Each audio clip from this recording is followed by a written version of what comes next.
I like to thank the grace of heaven, the virtues of the master, and the compassion and mercy of the grand predecessors, senior transmitters, lecturers, temple masters, and everyone for giving me this opportunity today to talk about today's topic, which is chapter 38 of the Tao Te Ching. Okay, so we have this is the first chapter of the virtue half portion of the classic of the De Jing. All right. So 2 weeks ago, we finished the last chapter of the Tao classic. Okay. So now this is the opening chapter, and it's title. Well, yeah, there's a couple. It's basically it's either illustrious highest virtue or abide in substance. Okay. 出后, that's abide in substance. Literally means thick, but substance. Okay. All right. This is one of the more longer chapters, relatively. It's, I think it's the third longest chapter. Okay. 130 something words altogether. And it's divided into 6 sections. Okay.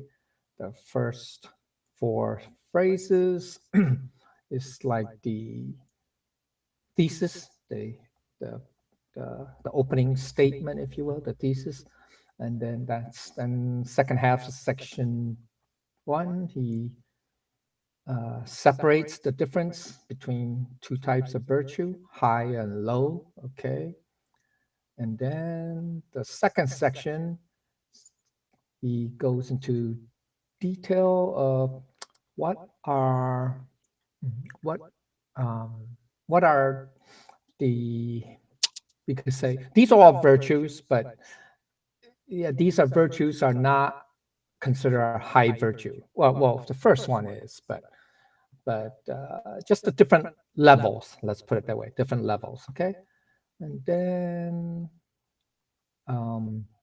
section 3 talks about losing these specific types of virtues. Okay, losing it. I mean, what I mean by losing means is it's either not practiced or not followed. Okay, and then there is section 4.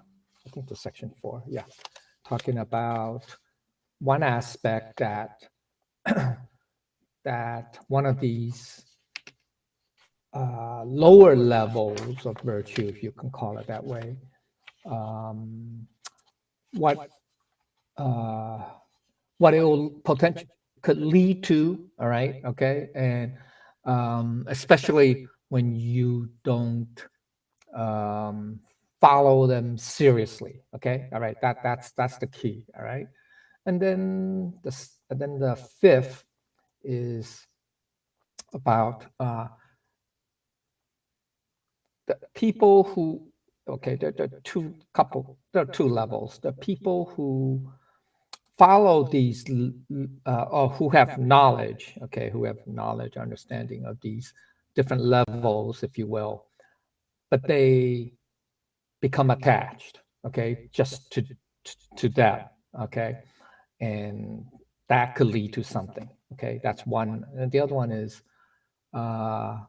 people who just rely on knowledge and not virtue. Okay, well, at least will have consequences. And then the conclusion. All right. So it's a pretty long chapter. All right. So today we're not going to do obviously all 29 phrases or lines. We'll just do the first 15. So basically the first 2 sections. Okay, so let's get to the outline. All right. Okay. So the first phrase or line is high virtue is not virtuous, therefore it has virtue. It's like an oxymoron. But anyway, okay. Well, all right. Okay. The basic meaning is the highest level of virtue is natural, spontaneous, relaxed, unforced, authentic, and genuine. Yeah. Okay. So that's saying a mouthful. Okay. Another meaning of the phrase is that at the highest level of virtue, it's part of you. Okay, that's very important. It's so that's what makes it genuine, right? Authentic, right? Okay. So you practice it without effort, without thinking, and without needing reminders, or without losing sight, or yeah, without losing sight of it. Oh no, wait, I'm saying it wrong. Uh, Without having sight of it, maybe that's a better term. You're always, thinking about, say, oh, I got to do this because it's high virtue. Then that's not right. Okay. All right. So not conscious of being virtuous. Okay. That's the highest. Okay.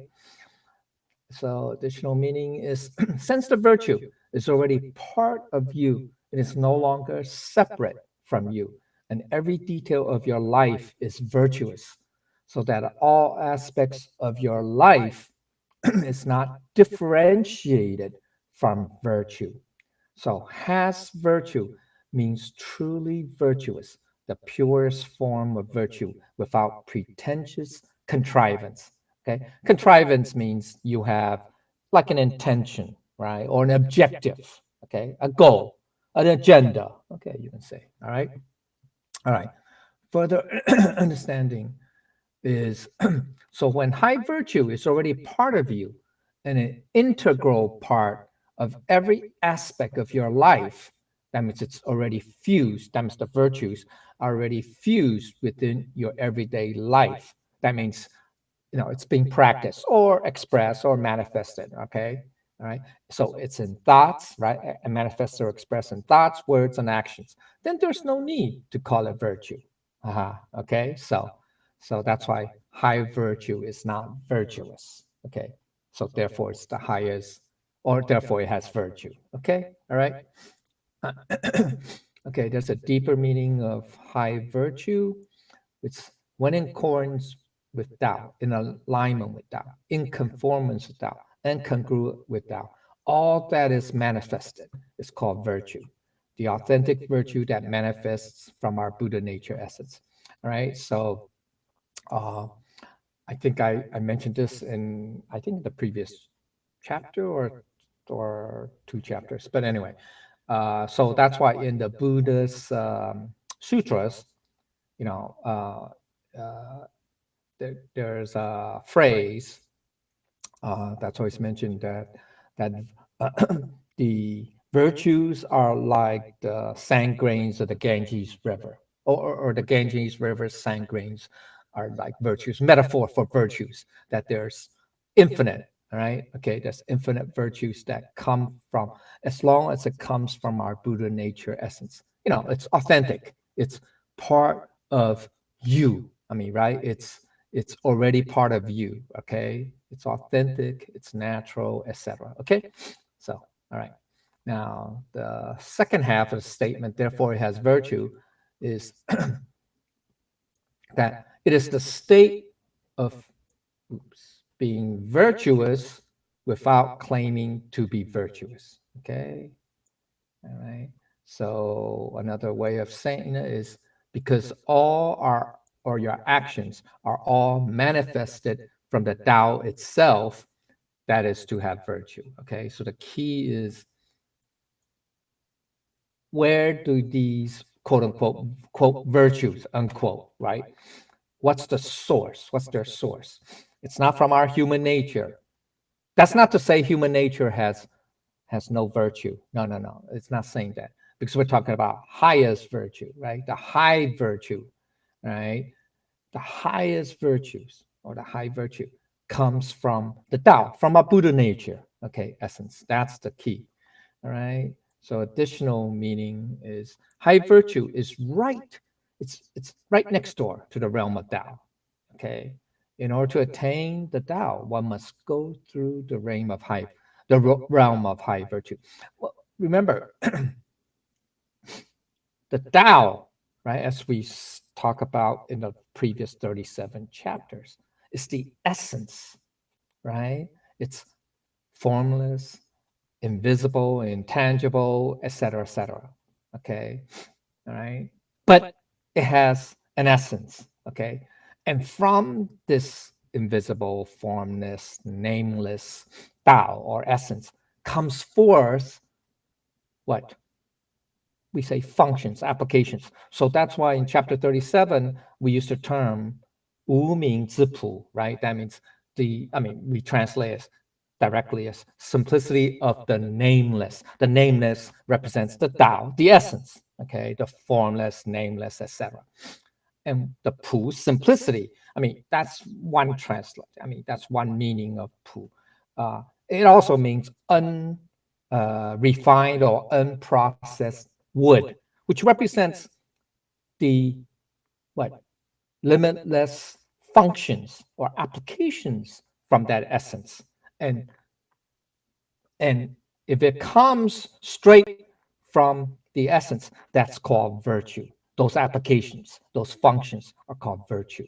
And so that's the high virtue is that pu or simplicity, the unrefined, unprocessed wood.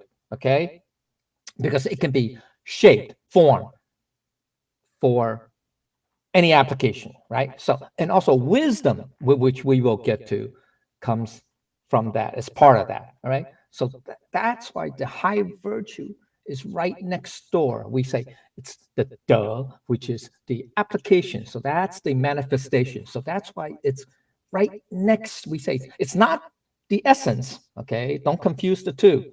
It's not the essence. It's the manifestation of the essence. Okay, so that's what the high virtue is. It's the purest. Okay, the most natural, the most genuine, authentic, etc. All right. Okay. So deeper understanding is all right.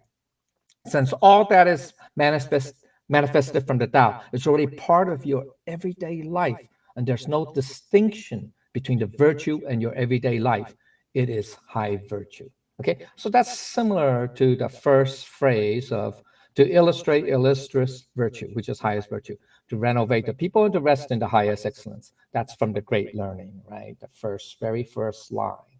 Okay, so this phrase, okay, that's what it means. Okay, what he's saying, to display. Okay, but it's also being applied to people, everybody, to renovate, to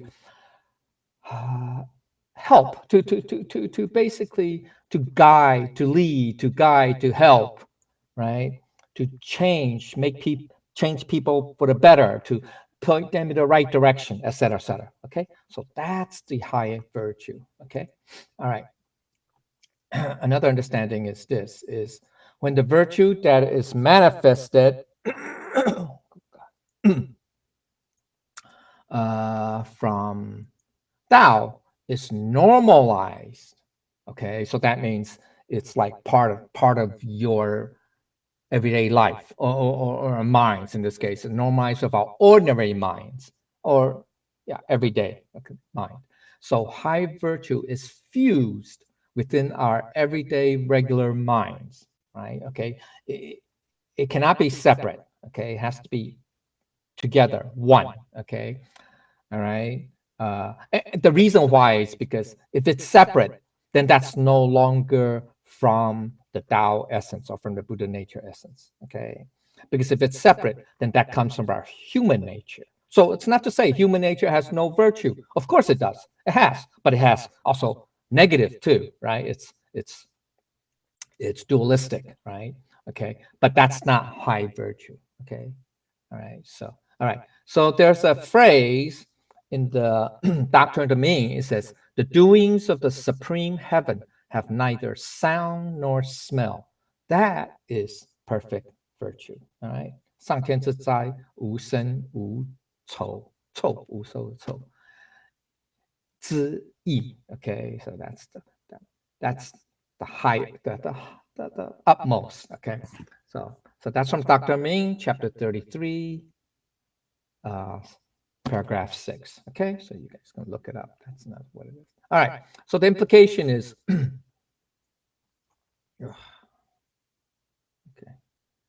Highest virtue does not consider itself to be virtuous in all the details of everyday life and things.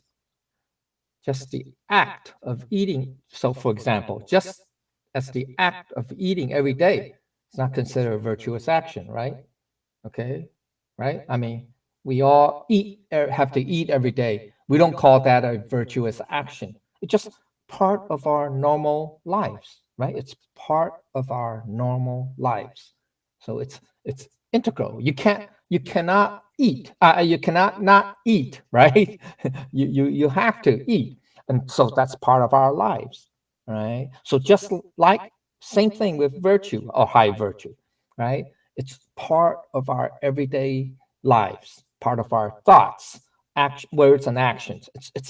It can't be separated. It's fused. Okay, that's high virtue. Okay, so it's parallel to chapter 1, right? The Tao that could be called the Tao is not the eternal Tao. Same idea. So if you say, "Oh, that's high virtue," then it's really not high virtue because you make it separate. Okay, you separate it from everything else. Then that's not no longer high virtue. All right. So it's a state of being who you truly are, as manifested by your true nature or Buddha nature, where virtue flows normally or naturally and unconditionally. That's without requiring thought, etc. So that's without agenda, without a purpose, goal, etc. That is called high virtue. Okay, so right off the bat, Lao Tzu wants to tell you what high virtue is.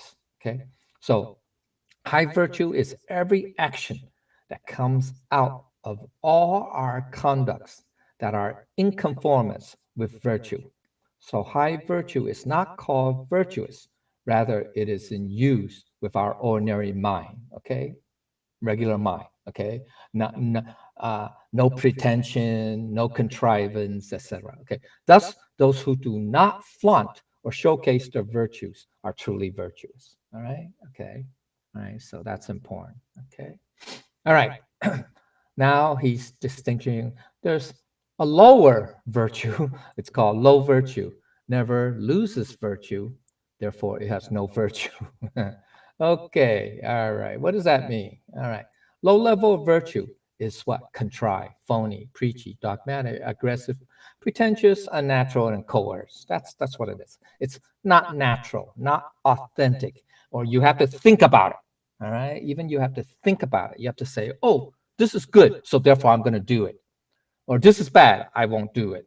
See, high virtue doesn't have to go through that progress. It naturally knows that, oh, you shouldn't do this. So in a sense, in that respect, it's like your conscience, right? It's like your conscience. I mean, the conscience automatically tells you. It doesn't have to say, oh, wait, let me look it up. Let me see what other people say. What do the, philosophers, what does the law say? Oh, is this right? Is this wrong? Blah, blah, blah.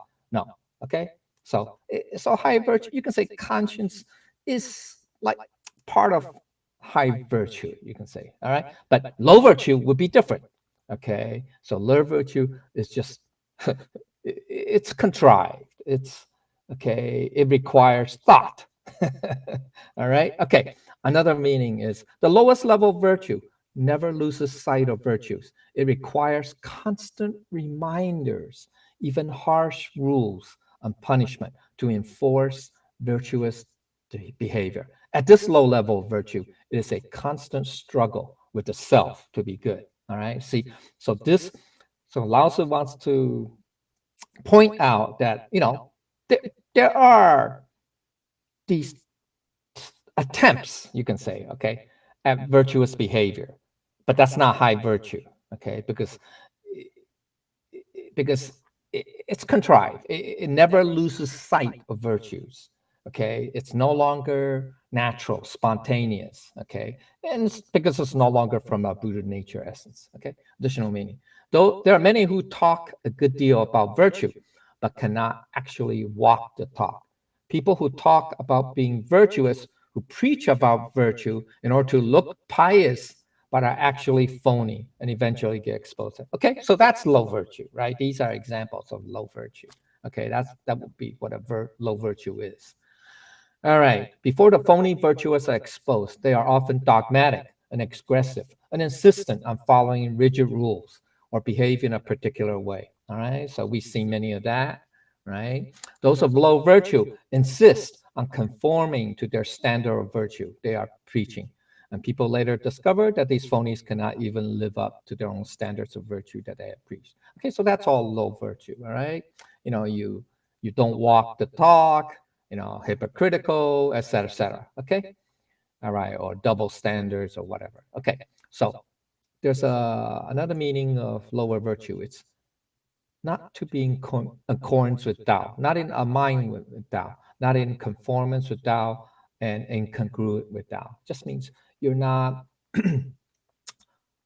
following the Tao, okay? Whatever that is not manifested from the Tao or the Buddha nature essence, okay? So, like human nature, yeah. So, human nature's notion of virtues would be low virtue, okay? All right.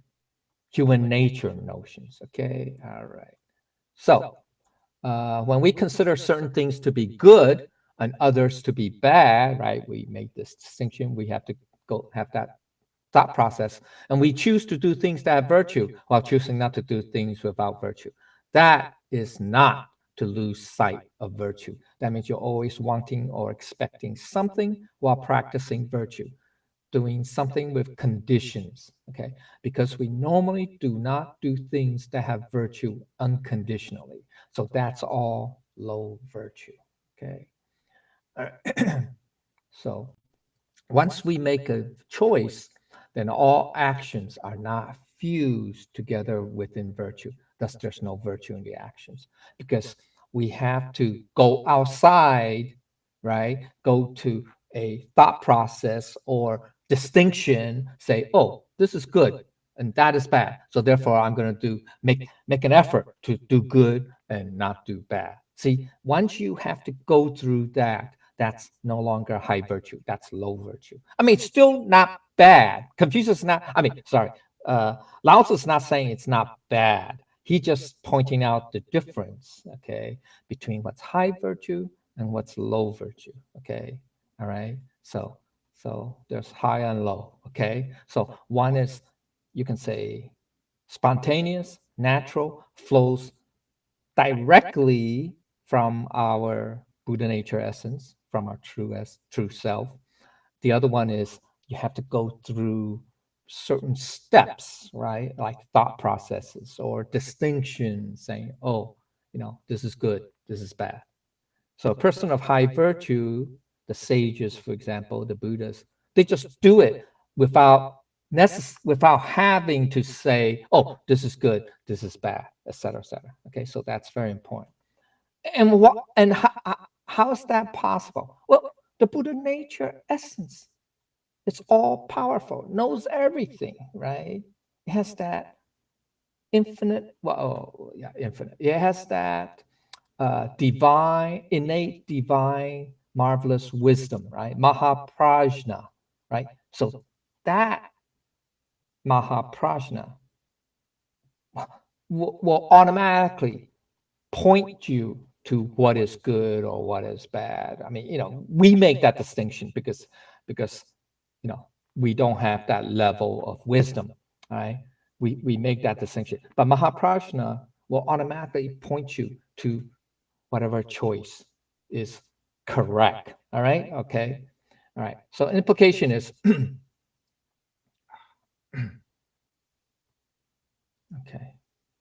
All right. Okay. So when you have to work so hard to be virtuous, it is a sure sign that you are lacking in virtues, right? Yeah. Man, we have to work so hard, right? That means, we lack that, right? So the low virtue never loses virtue because it already lacks virtue in the first place.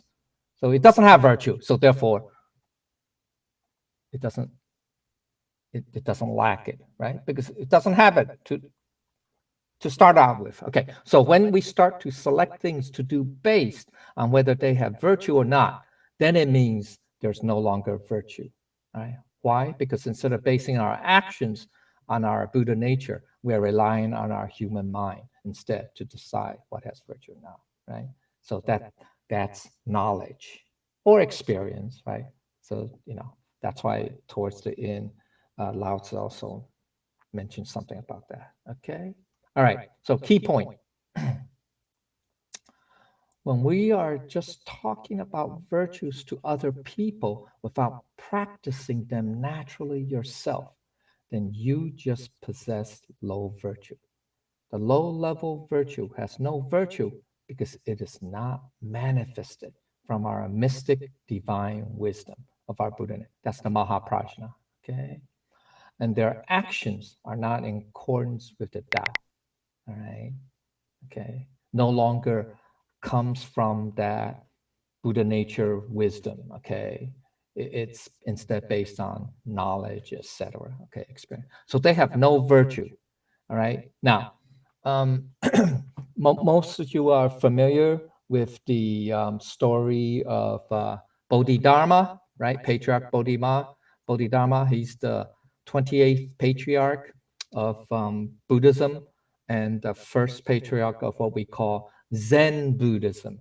I mean, the West calls it Zen Buddhism. It's really a Japanese translation of the Chinese term 禅宗. 禅 means Zen. Okay, 禅 it's called Zen. Okay, anyway, all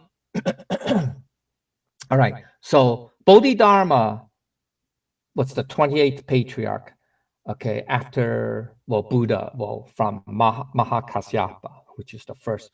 So the time frame between Siddhartha, Buddha, Sakyamuni, and Bodhidharma is roughly 1,000 years, roughly. So Buddha was around 500 CE, 500. Some people say 480, 550, yeah, roughly 500 CE. And Bodhidharma is roughly 500, 500 BCE. That was Siddhartha, Buddha. And then Bodhidharma is 500 CE. Okay, and there are many stories you guys can read about it. He had to make it. Well, he could have continued, right? There's one of these what ifs in history, right? So what would have happened to Buddhism in China if Bodhidharma stayed in India and continued, right? Well, but apparently, he being an enlightened being, right? Okay, I would say it's a vision, but see. And so he saw to the east, that is from India, to the east from India, that would be China. Okay, that there's a purple aura. You can say purple aura. So it represents that, that towards that direction to the east, it's auspicious, it's something that that's good. Okay, that as opposed to when he looked to the west, or not west, but when he looked at the other directions from India, so from India it would be west, north, south would be the Indian Ocean or Sri Lanka, but west would be towards present day Pakistan, Afghanistan, those areas, Persia, Iran. Okay, he didn't see the purple aura. Okay, and it's very interesting. History sort of like, kind of like bore out his decision, his choice to head east.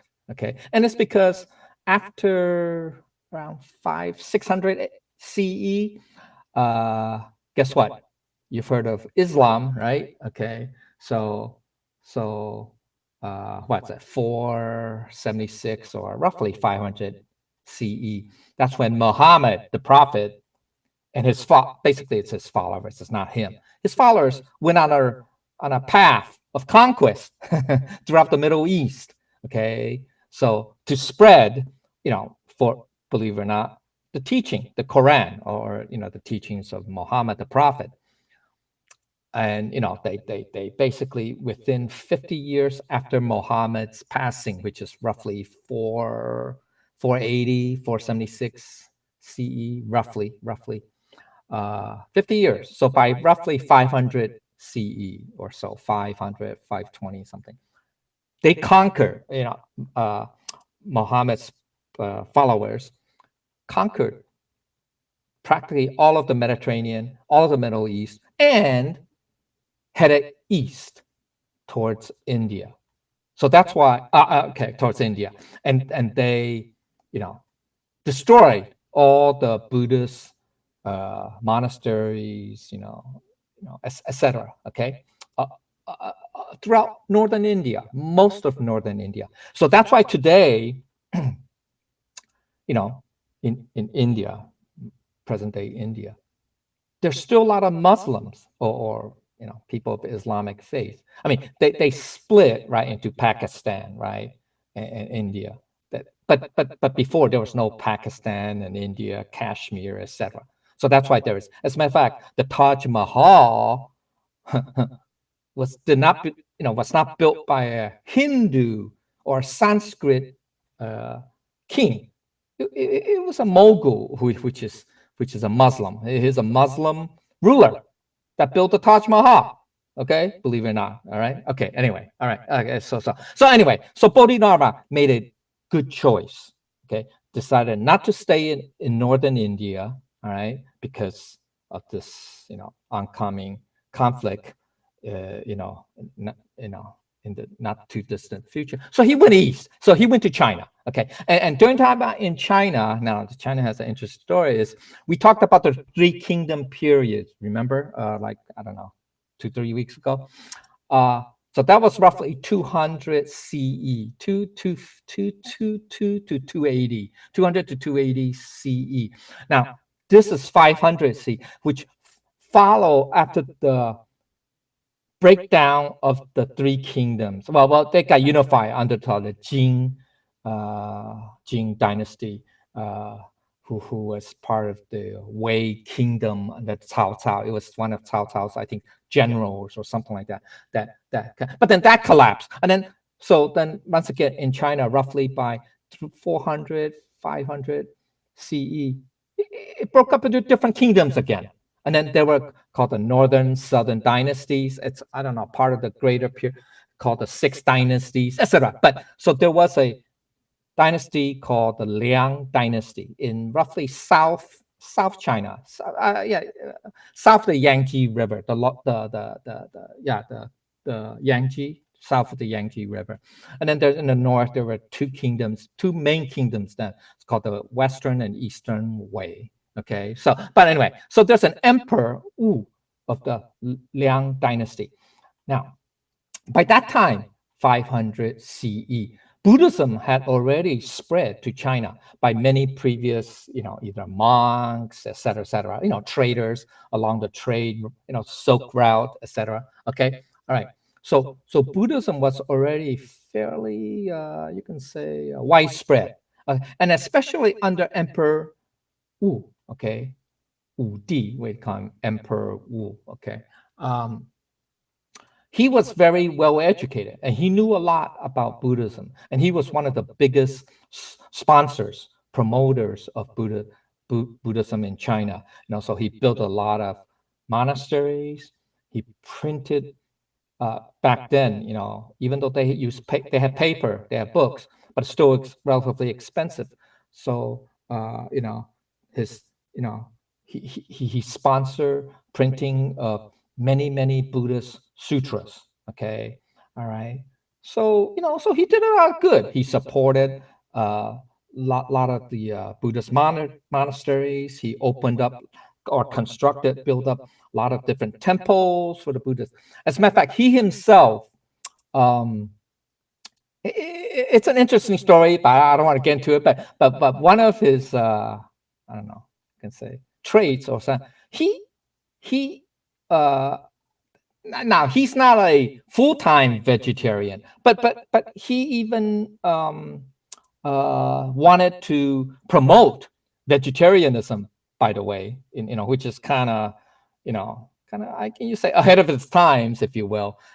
Considering that he was an emperor, right? Okay, or a king or emperor.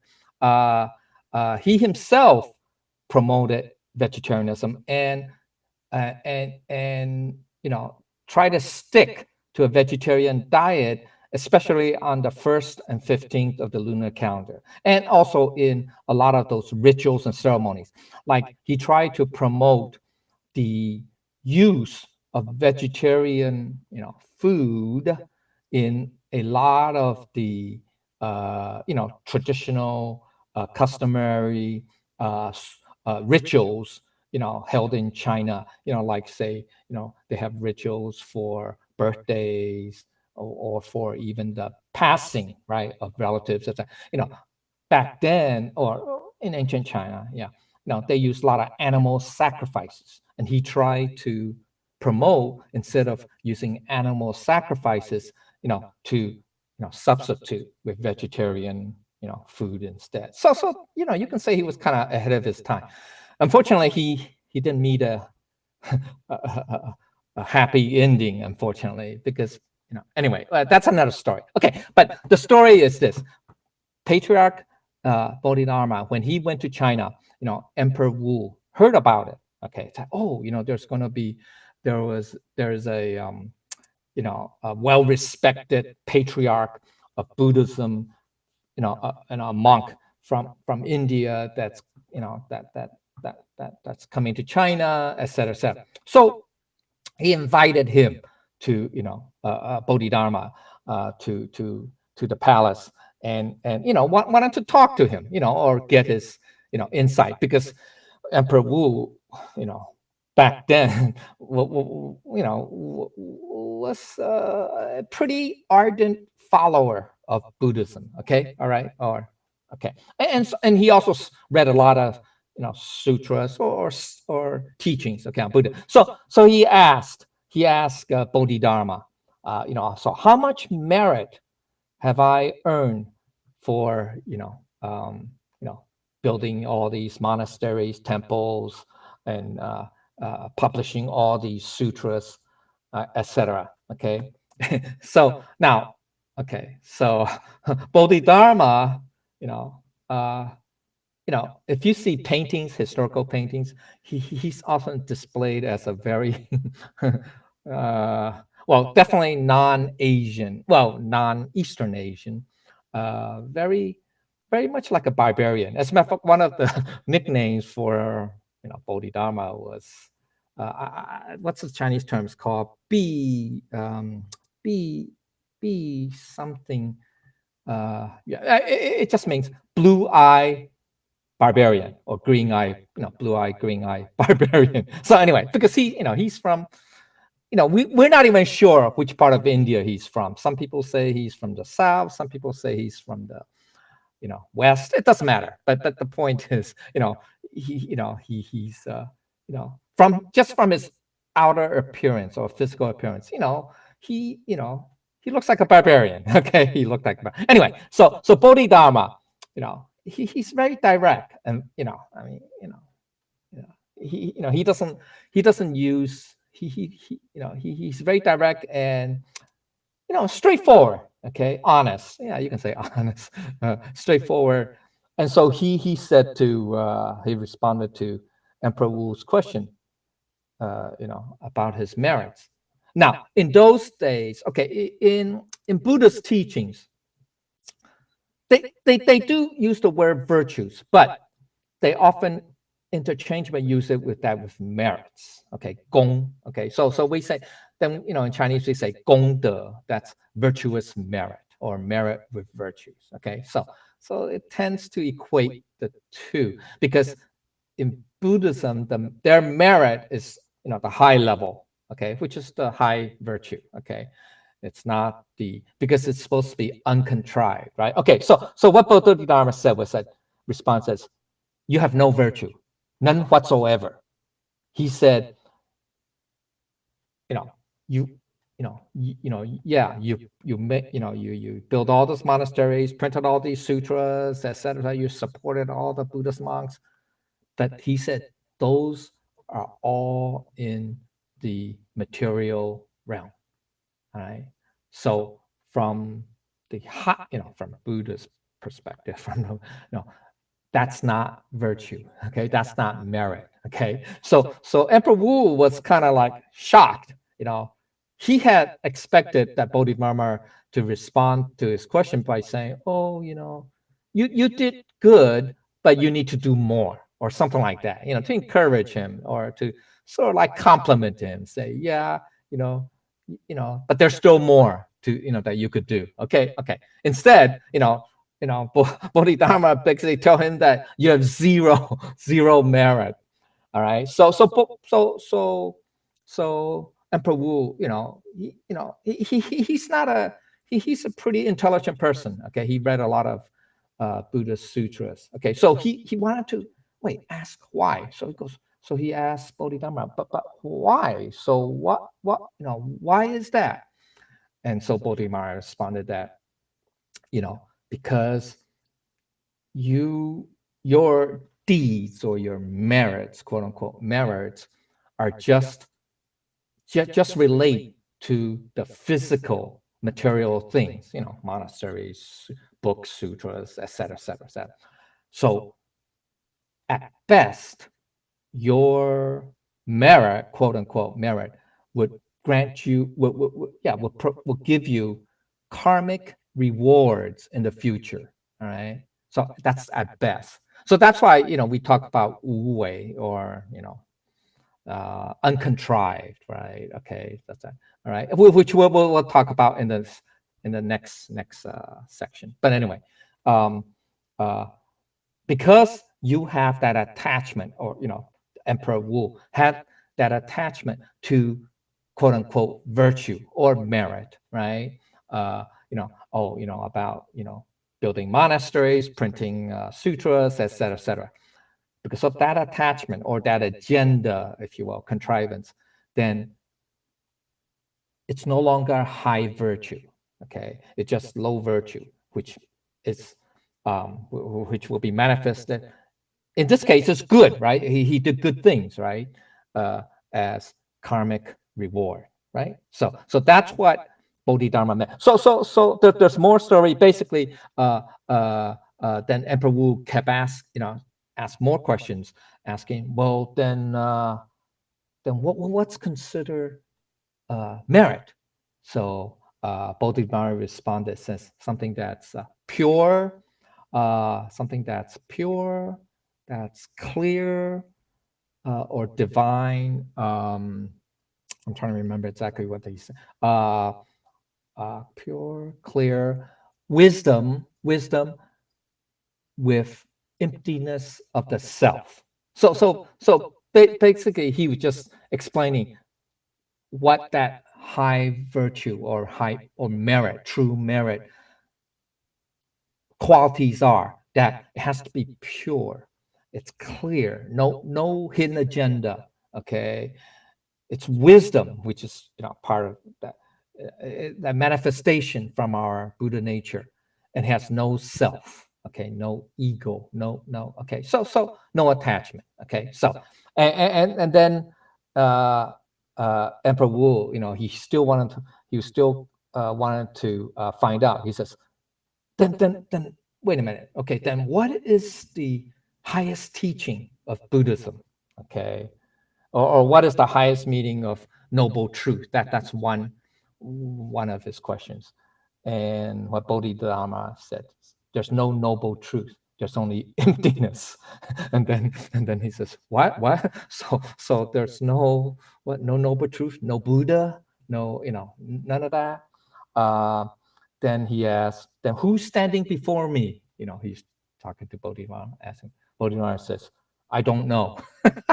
So anyway, see, so that's the difference between, even though Emperor Wu was pretty, well educated and well read in Buddhist, teachings, etc. But his level, as you can tell, in this conversation between him and Bodhidharma is big. Okay, it's wide.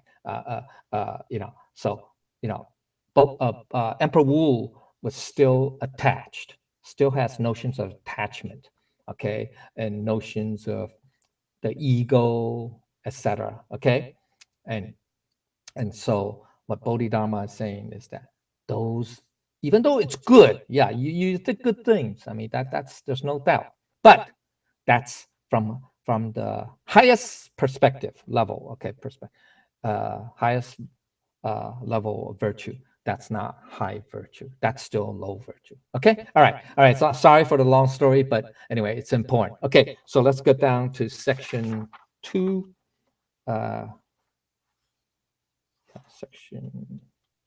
Section 1B. Okay. Yeah, the second section. Okay. So high virtue, here it is. Okay. High virtue takes no contrived action and acts without agenda, or there's nothing that one does not do. There are two versions. Okay.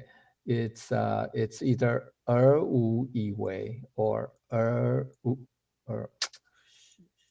or wu bu wei. Okay, it's basically the same same meaning. All right.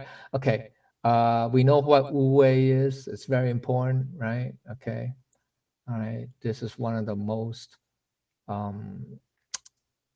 often terms. Okay, that appears quite often in this classic. All right. So the basic meaning of the line is at the highest level of virtue, virtuous actions flow naturally. Okay, doing good is its own reason.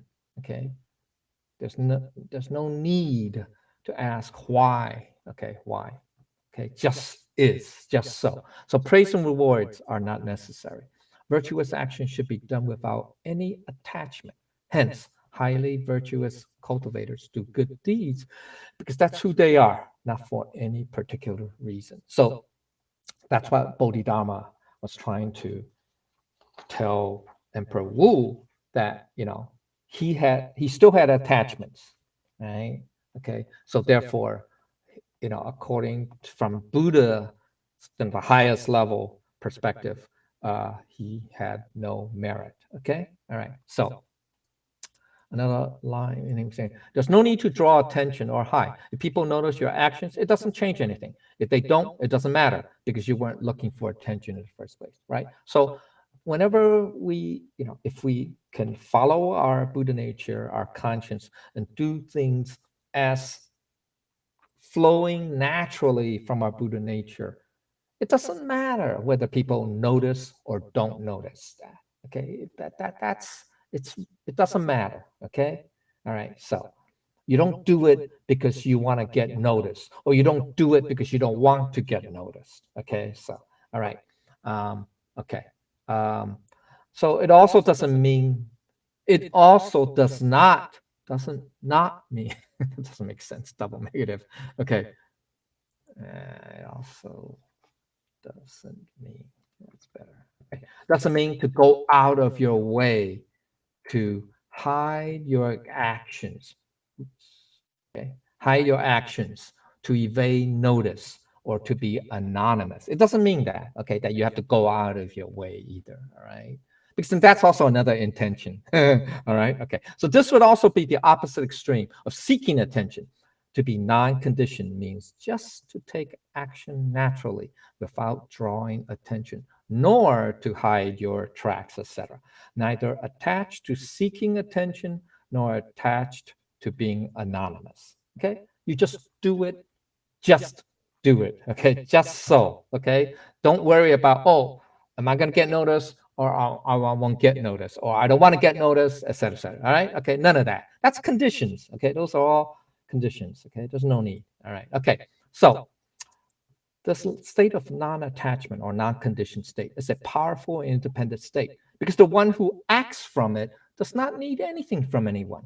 Yeah, you're truly liberated. Okay, you're self-sufficient. Okay, or okay, it is being completely self-reliant in your actions. If you need attention, then you will become a slave to attention. The need for attention becomes a bottomless pit. This is not the non-attached state. So that's not high virtue. Okay. So we have to be very cognizant of that, very aware. Okay. All right.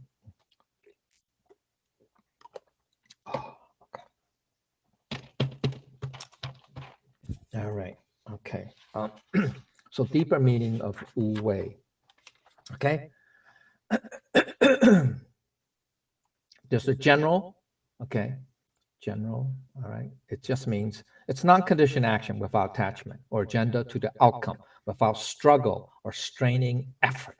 Everything is done unconditionally without intentions or attachments.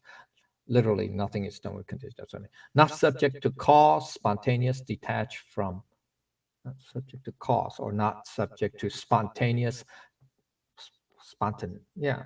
Okay, it's not subject to cause. It's spontaneous, detached from reason, without intentions, purpose, or desires. It's motiveless. Okay, so the specific, it represents our Dharma nature or Dharmakaya. Okay, all right, that's our Buddha nature essence. Okay, all right, so the deep understanding is high virtue does not involve any conditioned actions. So there's nothing high virtue cannot achieve, right? Okay, because there's no conditions. Okay, um, since all high virtue is manifested from the Buddha nature essence, then there's nothing that high virtue cannot do. That's another way of saying it. So the implication is this: high virtue actions without detachments without attachments is to act in accordance with the principles, and high virtue actions are in alignment with heaven and earth, and they are natural and spontaneous without requiring purpose. All right, so that's very important. It's non-conditioned, basically. That's what I mean. Or without then agenda, non-contrived, etc. So high virtue actions are not based on what we consider to be beneficial or harmful for us, but only deliberating whether one should do or not do. Then doing it definitely without, right? Then you do it. It's don't try. There's no such try, right? Yoda says, don't try, just do it. Okay, or either do it or you don't do it. Okay, there's no try.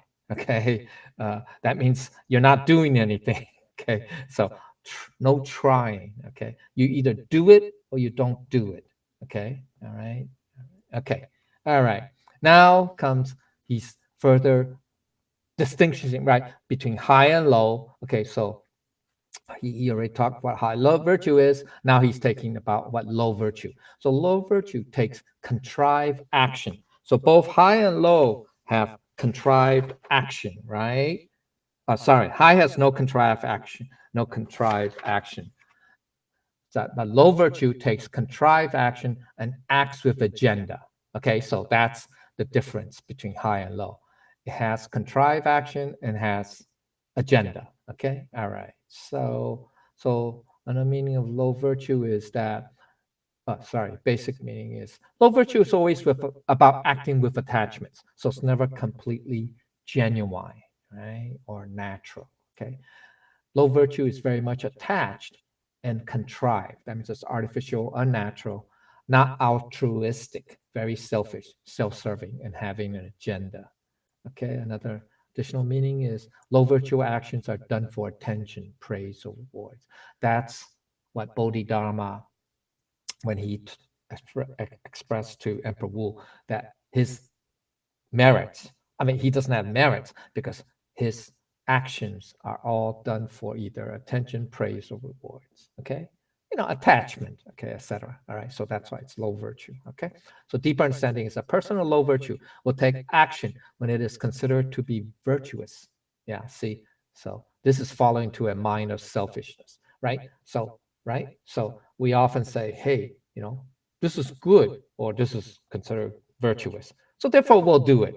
See, you need a reason or a condition, right? A qualification to do something that's good, quote unquote, right? Okay, and so that it's selfish, right? Because you say, oh, I'm not going to do it because it's good, right? So even though most of us would say, hey, that's not bad. That's not bad. You're doing good things because it's good.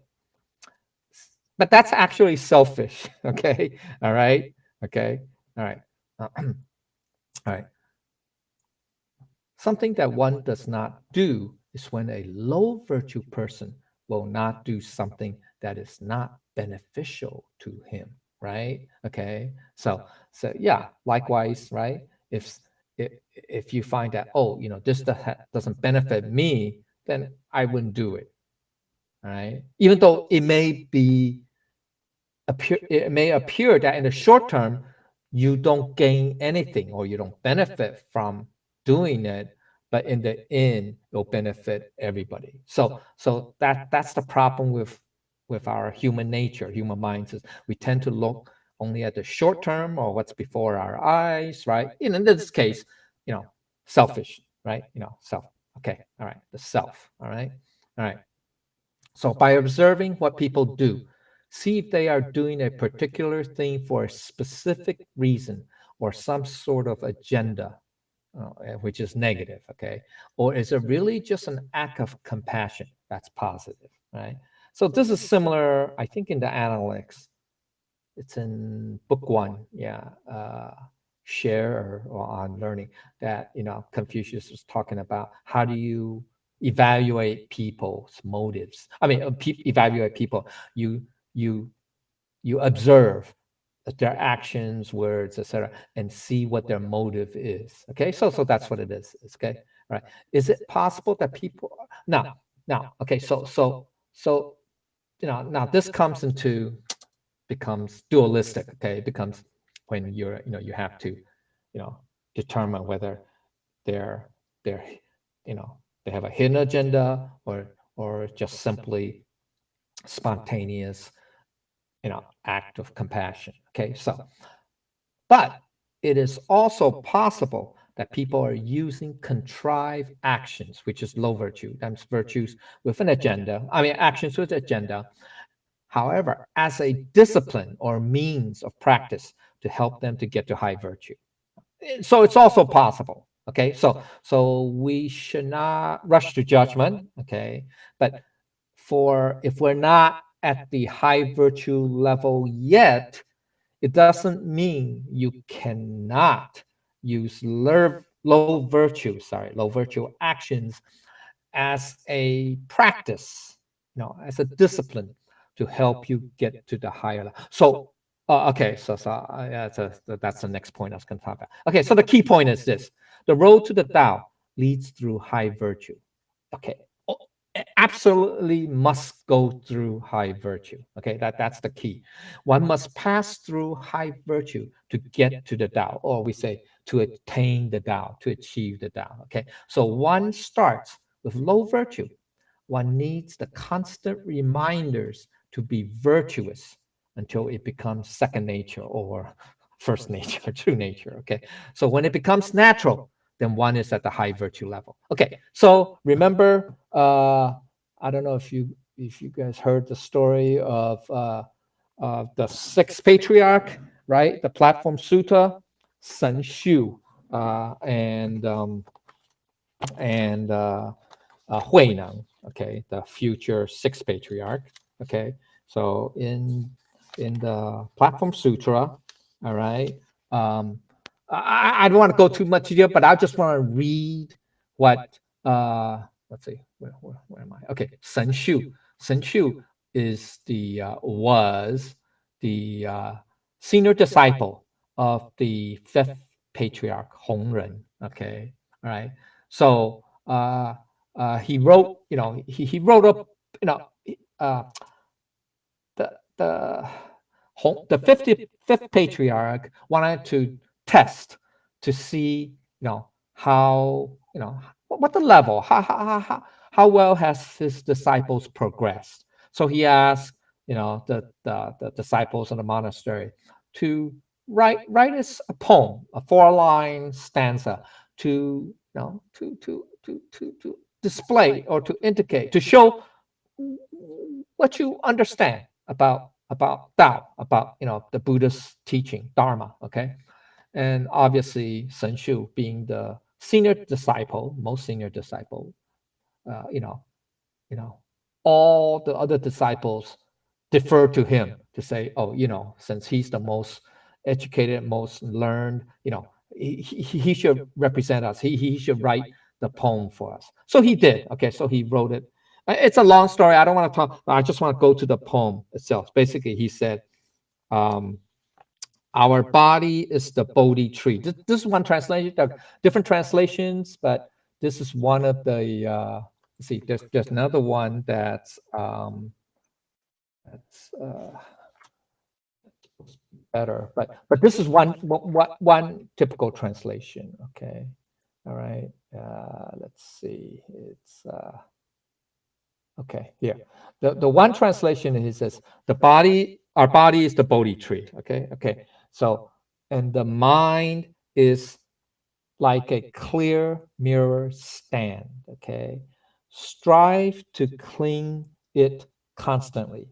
Do not let the dust motes land. Okay, or and let no dust alight. Okay, so that's what Sun Shou wrote. Okay, so now obviously, you know, well, yeah, I don't go into too much in depth between him and what uh, his this poem and what Huineng wrote, but I just generalize. Basically, the first two lines, the body is the Bodhi tree and the mind is a clear mirror stand. Basically, he's using a form. He's using that form. He's saying that the body is like the Bodhi tree. The Bodhi tree being the tree which under which Siddhartha Sakyamuni Buddha became enlightened. Okay, uh, all right. So the Bodhi tree is sort of like a metaphor.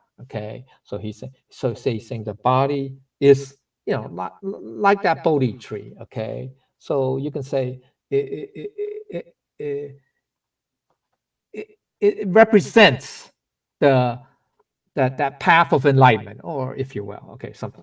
And then he says the mind. So that's the body, that's the external. Okay, then the internal, the mind is like a clear mirror stand. So once again, it's still a form, right? It's like a mirror. Okay, the mirror that reflects, right, whatever we see, right? So that's the mind. Okay, so mirror stand, right? Okay, so it just shows that when he wrote this, when Sun Shu wrote this, he still has this attachment to forms, images, okay, forms, okay, about enlightenment, okay. And then the last two sentences basically saying, or the third sentence especially, he says, you strive to clean it constantly, clean our minds, okay, clean. We have to constantly clean the mind, okay, all right. So that means,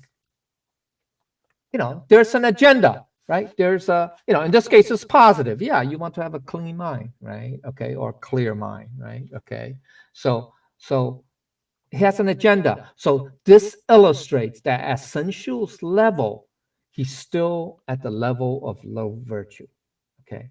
Now, what what um, what Huineng uh, wrote instead is the higher level. Okay, and there's a reason. Okay, what Huineng wrote instead was the Bodhi really has no tree, or there's no Bodhi tree, nor nor its clear mirror that stand. Nothing is there initially.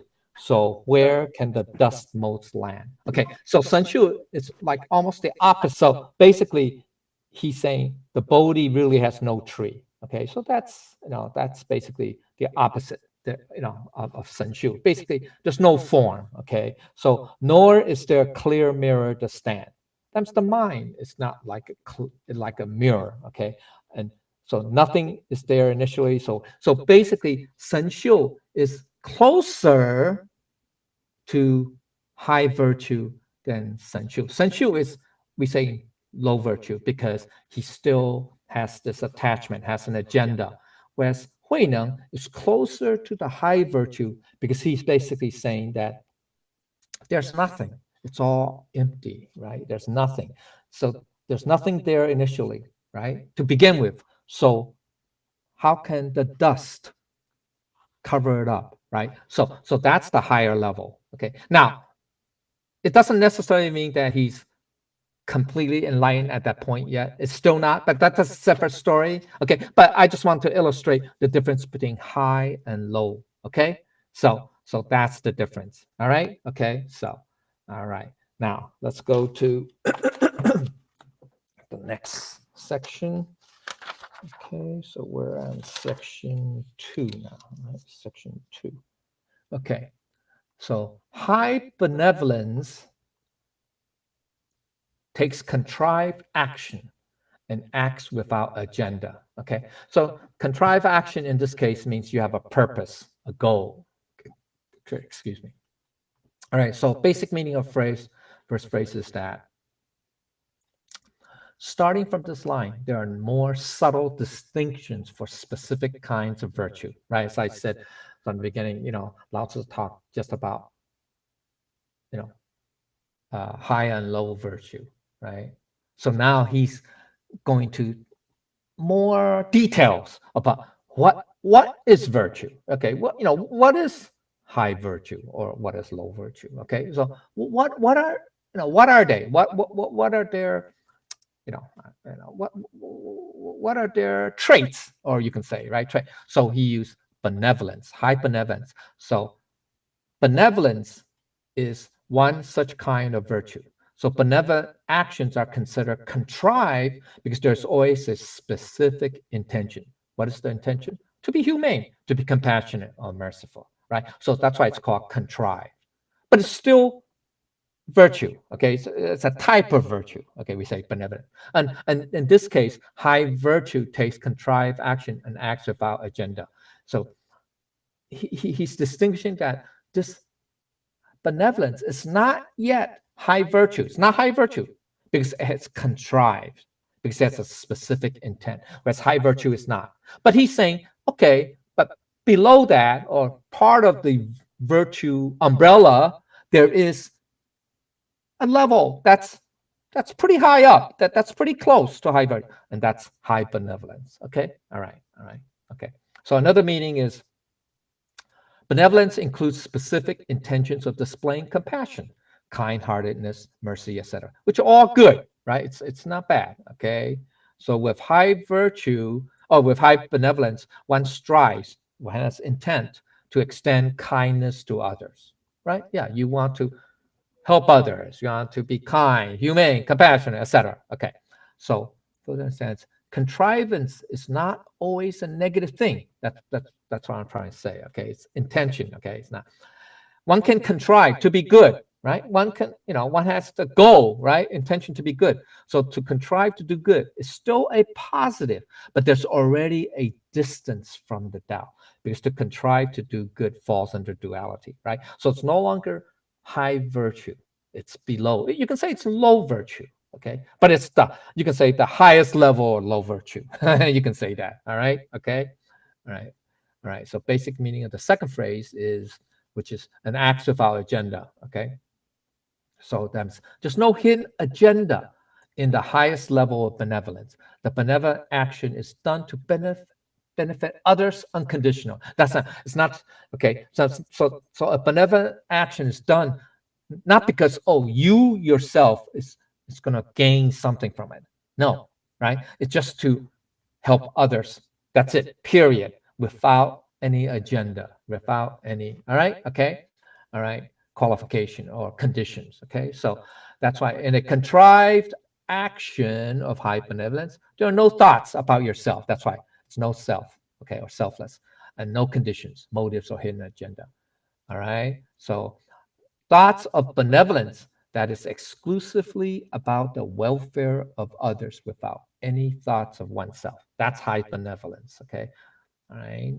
Okay, so there's no further distinction between high and low benevolence, because it would be the same as low virtue, which are actions taken with self. So what is low benevolence? You're saying, okay, low benevolence basically is actions that are taken because you have selfish motives. Okay, all right, because you think you can gain something from it. Okay, so that's way below high benevolence. Okay, so that's not. So Lao Tzu just want to talk about high benevolence for now. Forget about low, but all the lows are not worth mentioning. Okay, so here it is. So for Lao Tzu, the Tao is the foundation, while for Confucius, high benevolence, humanity, compassion, represents Lao Tzu's Tao. Right? So they're using it from different perspectives, because Lao Tzu is taking the view or the perspective from the Tao, from the essence, from this, right, this formless essence. Okay, so that's Lao Tzu's perspective. Now, from Confucius's perspective, he's talking about humanity. Okay, he's dealing the within the human realm. So for Confucius, high benevolence, right, as part of the five constants, right, 仁义礼智信, right, benevolence, righteousness, propriety, let's see, wisdom and sincerity or faith. Okay, all right. So benevolence is the first. Okay, so that's from Confucius' perspective, because he's talking within the human realm. He's not talking, not taking the perspective from the Tao realm, the Tao perspective. So that's high benevolence for Confucius represents the highest level, or the Tao. Okay, you can say. Right. So benevolence is the compassion that exists naturally in the heart of humans. All humans are naturally equipped with this ability, an inclination to take care of one another. When we see someone in pain or suffering, it is very natural for us to sympathize with that, to reach out, to see if there's some way we can help. The expression, the exercise, the optimization of that inner compassion is high benevolence. So that's what Confucius's view is, right? That it's something that's innate in all of us, all right? And that it's natural. So it's very close to high virtue. The only difference is that it has an intention that you're doing it to help others out of compassion. Get it? Okay, so that's the different from Lao Tzu's perspective. Okay, so in Mencius, this is similar to the phrase benevolence is the heart or and mind of humans. 人心也. That's from Mencius. Okay, book 6. Okay, you can look that up. He's basically saying that that's it's part of our human heart or mind. That benevolence is it's an integral part. That's why we call it the five constants. Okay, in Confucianism. Good. Okay, so the implication is though intentional, right? High benevolence, you have an intent, right, to be compassionate, to show compassion, mercy, etc. Okay, so high benevolence actions are unconditional without agenda because you you want to do it for helping others, period. Okay, so although still good, still is a step below actions of high virtue. So this is a downward progression from the Tao to virtue. So that's the progression, downward progression from the Tao, right? The Tao to virtue, high low to high benevolence. Okay, so that's one step below. You're very close, but you're still one step below. Okay, to high virtue. Okay, all right, all right. So the key point is this: as the practice of Tao itself is already lost, the next step down is high benevolence. It's already contrived. That means you have an intent, right? You want to intent to be compassionate, etc., to be merciful, etc., etc. Okay, but without agenda. That means you have no condition. You don't have a motive to say, oh, hidden agenda. Say, oh, I want to benefit, or be famous, well known, be noticed, be praised, etc. Okay, that's a now sign. So now Lao Tzu is already telling us that even though high benevolence is good, it's not bad, absolutely not bad, it's good, but it's already a shade below the high virtue. Okay, so it's a shade below. Okay, all right. So it's we're already, not, I want to say lost the Tao, but it's already a shade different or not exactly the Tao. Okay, so that's what Lao Tzu wants to point out. All right. Now he's going even more detail. Now, okay, he's talking about the next level. So high righteousness takes contrived action and acts with agenda, as opposed to high benevolence, which is acts without agenda. Okay, all right. So that's one step below. All right. So the basic meaning is it's similar to high benevolence. High righteousness is also characterized by intentional action, right? You want to right or wrong or something like that, okay? Aimed at a particular goal, hence it's also contrived action, all right? So with high righteousness, one strives or with intention to extend justice or fairness to others or equality, etc. Okay, so just like high benevolence, there's always a specific intention associated with high righteousness. Okay, so the intention of high righteousness may have to do with being fair, righting a wrong, right? Okay, supporting the right cause, etc. All right, so with agenda, so we say with agenda, is unlike high benevolence, there is an agenda in high righteousness. Okay. Now the difference, okay, it could be tricky here. The difference between high benevolence and high righteousness can be tricky because the distinction is very subtle. Okay, here it is. All right. Okay. Okay. Here it is. Okay. Okay. So the righteousness is the path that humans intuitively know they should walk. There's a particular path that we all intuitively know is the right way. So we have that conscience, right, in our background. So the right way to do things, what's the right way to do? We have this intuitive grasp of what is right or wrong.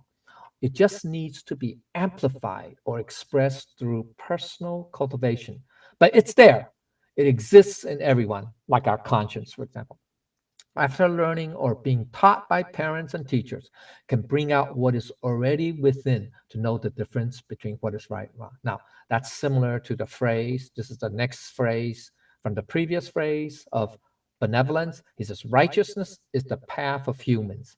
So, 一人入也. Okay, that's from Mencius also, right? So he's basically saying that benevolence is an innate part of human mind, human heart, but the righteous is also the path that humans must take. Okay, as a human being. All right.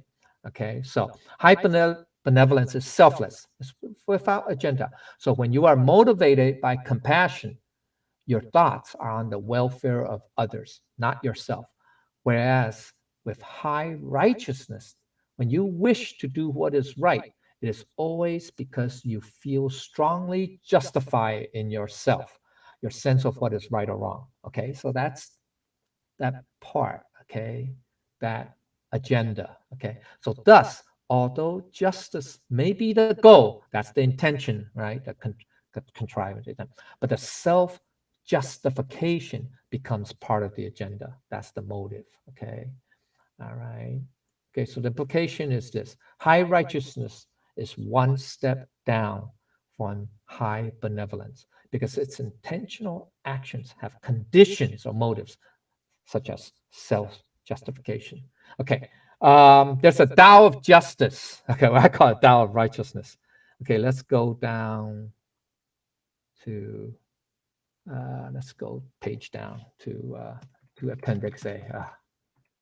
Okay. Okay, where's Appendix A? Right. Okay, here's Appendix A.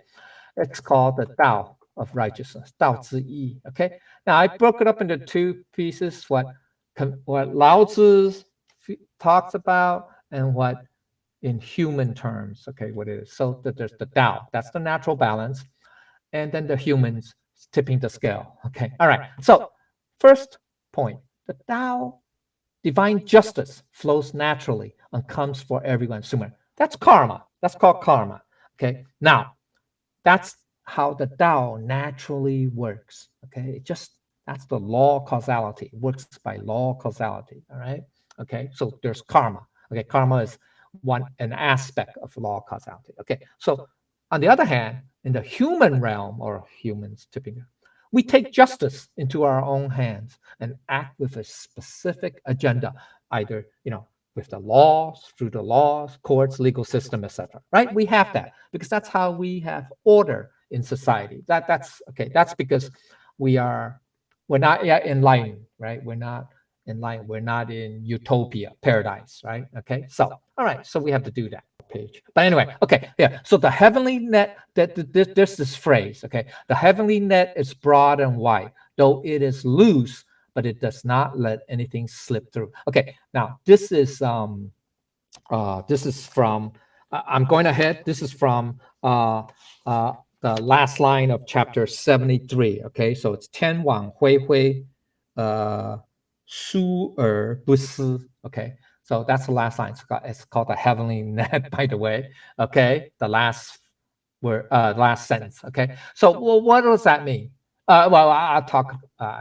It just means that it's once again Lao Tzu is referring to karma, the heavenly net. Okay, that it may be loose in the sense that you don't see immediate justice, right? For some, for something that's wrong, right? It doesn't work that way. Nature, takes its time. Okay, so that's basically what that is. Okay, it's still another way of describing karma. Now, we humans, on the other hand, we try to do the catching ourselves, but may get entangled up as a result, such as vigilantism. This is why Lao Tzu recommends minimal action, just do enough. Basically, what means is we, unfortunately, humans are very impatient, and we sometimes demand instant justice, right? Yeah, we do, right? Instant retribution, or, instant justice, okay? All right? Now, so that's why, you've heard of, throughout history, right? There's vigilantism, right? People say, hey, society or the system, the legal system failed me. It let a murderers loose, or whatever. It did not. You did not get justice. Full justice. Okay, so you go on and take the law in your own hands and exact revenge in this sense, or vengeance. Okay, so that's a dangerous path. I mean, you can justify, say, hey, I'm the system failed me, so now I'm seeking justice, retribution. Unlike karma, now karma will always work. The question is, it's not immediate. It could take the next life, and if not the next life, the next life, or if not that life, it's not this cycle or kalpa, it could be the next kalpa, etc., etc. It could take a long time, but that's because it takes a lot of things in consideration. Whereas we humans, we seek instant retribution. We're only focused on this one deed, right? Okay, yeah, it's a bad deed, but we exclude all other factors, right? So therefore vigilantism is not, even though we see it in a lot in in in the world, in the news, or especially in entertainment, right? For example, Batman. Yeah, Batman is actually a vigilante, believe it or not. But you might say, oh, but he catches bad guys. He brings bad people to justice. True, okay. But Batman is taking the law in his own hands, right? Right. He's the, I don't want to say he's the judge and executioner, but judge, jury, executioner. But he is, right. He's taking the law in his own hands. So, and he, in doing so, he might also do wrong, commit wrong in order to catch the bad guys. Right. So we got to be careful. So that's why Lao Tzu only recommends minimal action. Okay, with just like that. Okay, now this is continuing on chapter 73. I'm going ahead, but it's just an intro. Okay, so it's called the master executioner, chief executioner, brings an end to those who go against the Tao. For example, one who lives by violence will likely perish by violence. Okay, 常有厮杀者杀. Okay, that's the third line of chapter 74, which is, so 73, 74. Okay, master executioner or great craftsman. That's that.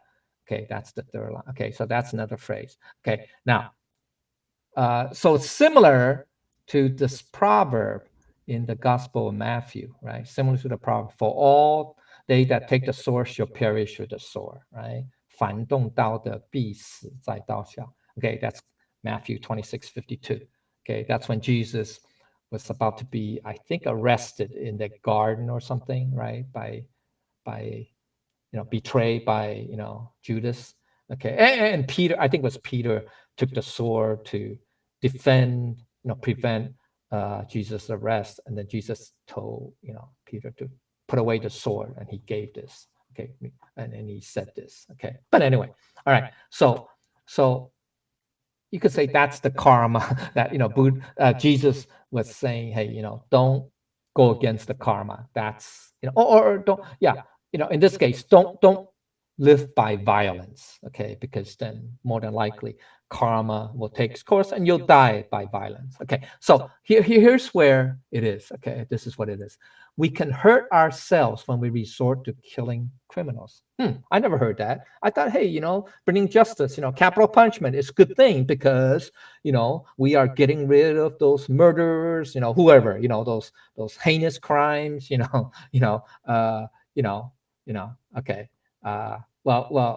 Here's the thing. We don't see the future consequences, but here's what it is. When we take the place of the master executioner, such as a society, we grant society the right, or institution, nations, or whatever institutions. Okay, unfortunately, we may unwittingly harm ourselves. Okay, as a consequence, as an unintended consequence. And here's the thing.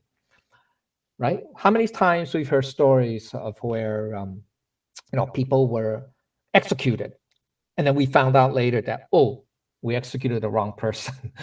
It wasn't that person that that did the killing or murder.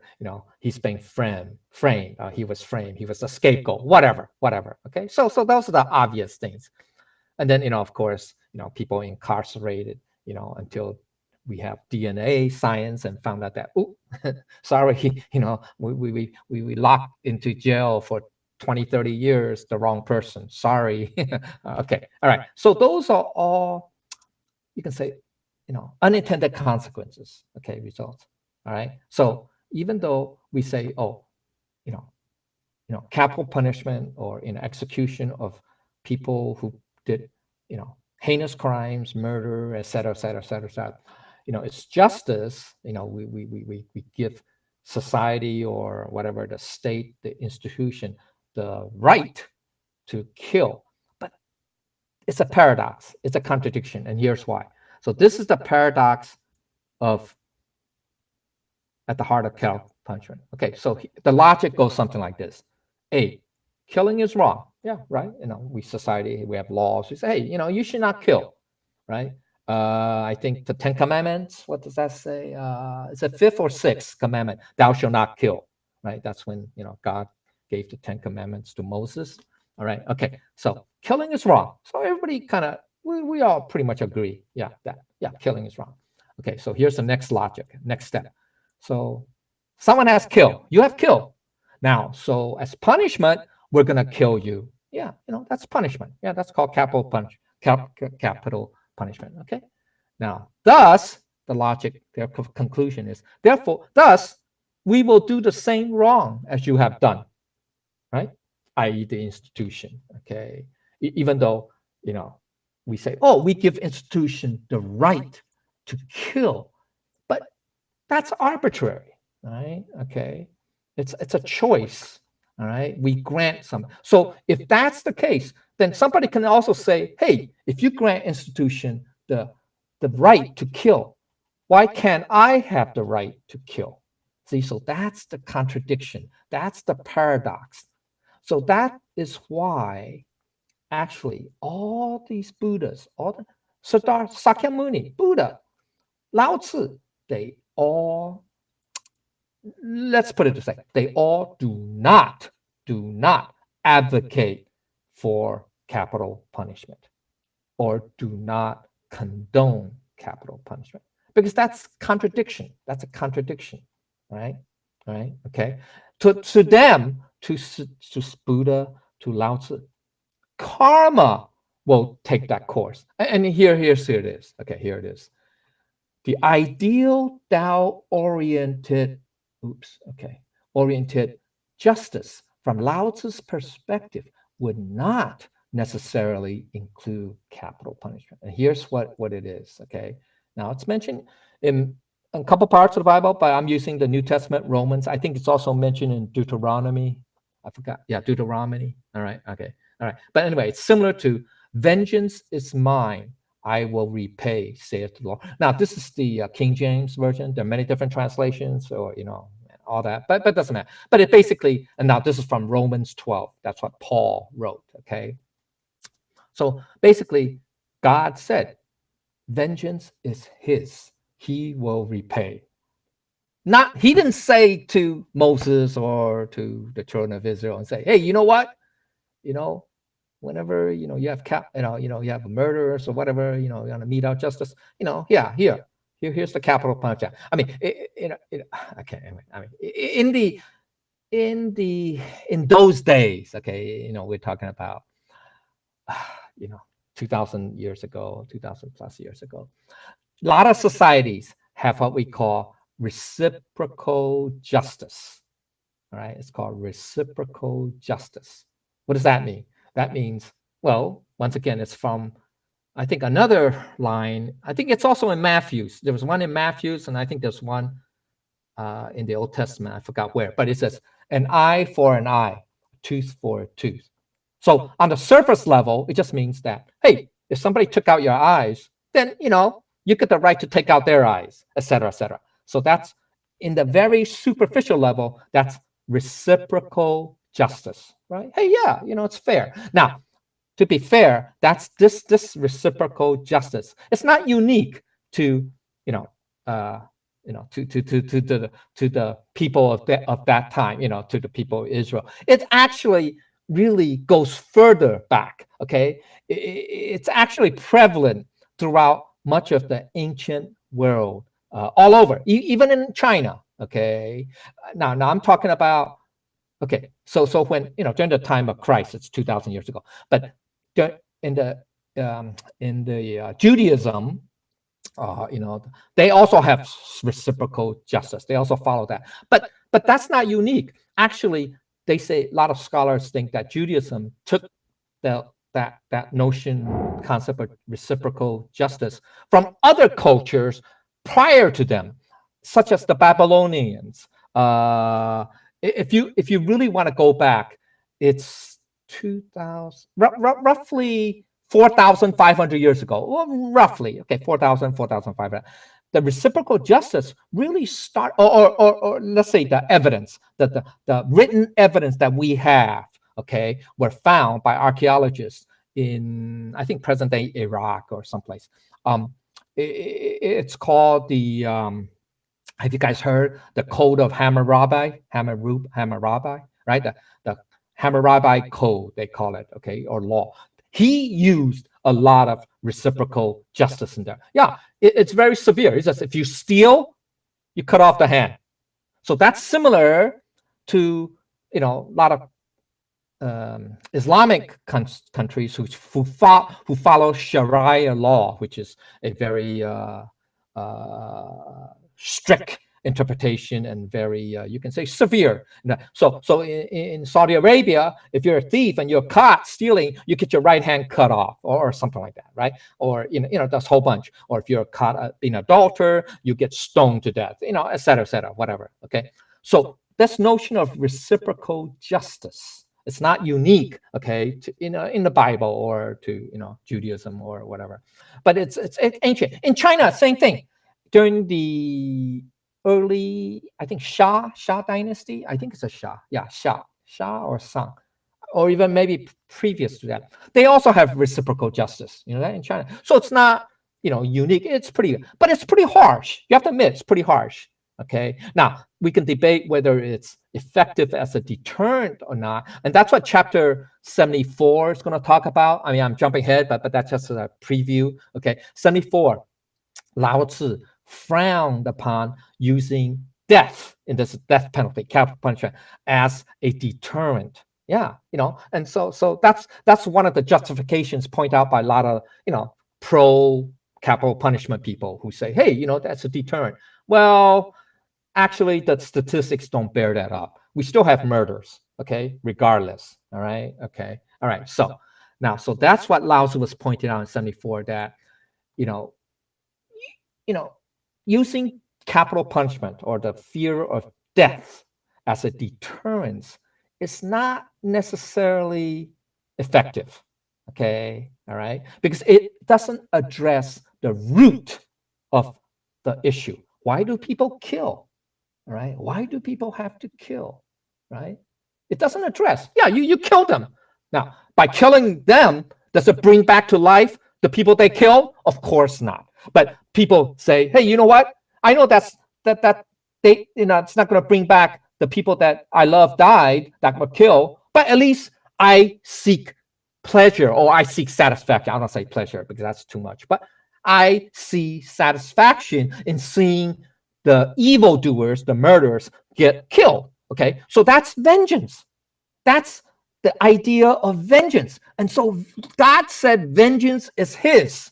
Okay, all right, that's the Bible. Okay, I'm quoting the Bible. Okay, now, so for us to assume that, hey, we have the right as an institution to kill murderers, well, that's going a step very far. Okay, that's a step. Okay, all right. So anyway, so here it is. Okay, that continuing chapter 74 is the great carpenter works on the construction product known as reality. That's a metaphor for Tao working via karma. Okay, that's the last line. So here it is. If we try to use the tools of the great carpenter, that's the metaphor, we can cut ourselves. When we become the proxy for the executioner, it's like a proxy for a master carpenter. A master carpenter has a lot of different tools, right? Chisels, all whatever, lathe, etc., etc. So if we're not the master carpenter, okay, and we try to take over, be like a master, just that means taking over the role of executioner,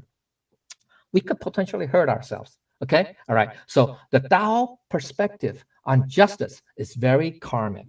Lao Tzu's perspective is extremely karmic, just like the teachings of God. Okay, so he advocates the minimal intervention or interference, but does not go to the extreme. So doing nothing either. He doesn't say, oh, it's okay, let them go. No, he didn't say that. Okay, it's just like, but just taking the minimal unattached actions, just enough to achieve the goal, no, a bit further. Okay, so that's the fine line. Once we have capital punishment, that's an extreme measure, right? That's very extreme, right, measure. Okay, so that's why the consequence of taking contrived actions of agenda, that's also capital punishment. That's okay. That's why we have to be very careful. So now, a lot of people, who are very God-fearing, be it, in Christian circles or even in the Tao or Buddhism, they all think that, hey, capital punishment is correct. Actually, from Lao Tzu and Buddha's perspective, they do not condone or advocate it. Okay, so that's one thing that we should remember. Okay, all right. Okay. Let's go back. I have one. Sorry, I have one more section. I went over, but this is a long. Let's see, where are we? Yep, here it is. Okay, so the key point. Now we're talking about high righteousness, right? So there's a clear downward progression from the Tao to virtue, which, the high, low virtue, to high benevolence, now to high righteousness.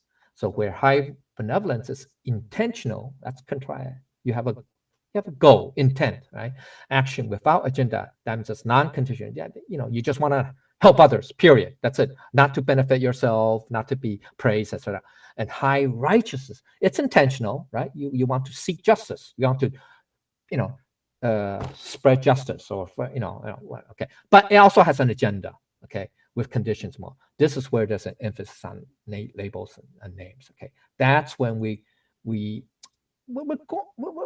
getting into complexity. Okay, lots of complex, and basically we're going to deal with forms. Okay, one more last section. This is line 15, or phrase 15. So I want to finish this because then next week we start the new section. So high propriety or etiquette, right, takes contrived action, and upon encountering no response, then use arms and pull others. Okay, so that's the direct translation, pretty much. I'll talk about what it means later. Let's see. The basic meaning is high propriety or etiquette is all about courtesies, politeness, and protocols, which are connected to contrived actions. Okay, because we say You do it because it's polite or it's good manners, right? Okay. So it's like a mask for social interactions. When taken to extremes, however, can come across as snobbish or even condescending. Okay. So high propriety or etiquette are contrived actions, but if taken too far, it's like hypocrisy, two-faced, being fake and phony. High propriety etiquette can be exacting and demanding, requiring everyone to conform to a certain standard, right? All right. Okay. Social norms, etc. Okay. All right. So since not everyone knows the rules of etiquette or provide the proper behavior in a given situation, those with high etiquette, that is especially the dogmatic or demanding ones, may not get the response they want or any response at all. So the deeper understanding is the lack of response in even following the lowest level of conduct in the form of high propriety or etiquette means that people cannot even follow it. It requires that effort is needed to guide, that's the using the arms, to lead, right? People, which means that there's more and more less ideal. It becomes less ideal, okay? More unideal, if you will. Okay, at this level, conditions keeps going from bad to worse will emerge. Situations that steadily deteriorate will appear. Note that although people tend to put a big emphasis on propriety or etiquette, it's actually the lowest level or the furthest away from the Tao ideal. Okay, so that's what etiquette is, or propriety. Okay, believe it or not. Okay, because it's a form and also it becomes names and labels. Okay, so starting with teaching the Tao itself to us, but because we have difficulty following the Tao, okay, practicing Tao, then we are taught virtues, the high and the low. Okay, but we still have difficulty following virtues or performing virtues. So next, we are taught high benevolence, and we still cannot follow it. So we are taught righteousness, and we still cannot follow it, righteousness. Lastly, we are left with high propriety and etiquette, and we still cannot follow it. Then what is left is to physically force or using effort to force us to follow it. That is not the way of the Tao. Okay, so that's what Lao Tzu meant by that situations steadily deteriorate or situations keep going from bad to worse. It's because at the lowest level, okay, of virtue. Now, this is all part of virtue, okay, lowest or aspect of virtue. The high propriety or etiquette, okay, is at the bottom. Okay, it's basically at the bottom. All right, and if people don't follow that, we have to, I would say, use force, but we have to make an effort to guide them, to lead them. So that's why we teach children, right? Say, hey, this is how you should behave, etc., right? You don't lie, you don't steal, you don't do, all that. Okay. So that's at the bottom level. Okay. So now by using effort, that is not the true way of the Tao. Because from Lao Tzu's perspective, he's starting from the top, from the highest level, from the truest level, if you will, from the Tao. Everything's from the Tao essence. So everything should start from there. Now we're going the opposite. We're going from etiquette to propriety to high righteousness to benevolence to low virtue to high virtue. Okay, so it's the opposite. All right, so that's where all the difficulties lie. Okay, so implication is high propriety etiquette is one step down from high righteousness because its contrived actions have conditions or motives based on a code of conduct or rights from which people do not even respond to. So effort or force is needed to guide people back towards following high. Okay. So the key point is this. So the downward progression continues from the Tao to high low virtue, to high benevolence, to high righteousness, and ends at high propriety etiquette. Okay, where high propriety or etiquette is intentional, contrived action with agenda, which has conditions and motives. That is a steady decline. Okay, now I'm going to stop here. All right, and I just want to preview. I'm sorry I went too long, almost 90 minutes. Here is here. This is the summary of key concept of. I'll talk about it next week, but the following is the order of concepts in the Tao, from the Tao down to etiquette. So first you have high virtue, then low virtue, then benevolence, high benevolence, and then righteousness, and then high etiquette. Now, so the high and the low is closer to the Tao. I mean, it's not the Tao, but it's close. It's close. It's pretty close, right? Especially at the high virtue. It's very close. Now, when we're talking about etiquette and righteousness, that's the furthest from the Tao. Okay, that's the furthest. So this is something to keep in mind. So Lao Tzu is looking at from the top down. Okay. Now from Confucius, he's talking from this, going from here up, working their way up. All right. Okay. That's why benevolence is one of his central keys. Okay. All right. So, okay. So this is just a very, okay. So basically, yeah, Lao Tzu is specifying what's positive, negative, better or worse. In other words, he's making a value judgment. People say, oh, what about the Tao? You don't make a value judgment. That is true only if you are at one. Okay, you are in Dharma Dhatu. Okay, but in the physical realm, there is definitely right and wrong. In the phenomenal realm, there's definitely right and wrong. So therefore, there's value judgment. Okay, so in order to return to Tao, you work your way back up the levels from etiquette, right? That's from etiquette, okay, all the way up to high virtue. Okay, so the true practice of etiquette is the most basic. So that's called true practice. Okay, now we're going to talk about superficial side in the next section. Okay, next time. But that's not. But this is just a preview. Okay, overview. All right. This ends today's topic. If I say anything wrong or bad, I ask for the Buddha's and Lao Tzu's forgiveness. Sorry it took so long. Okay, thank you.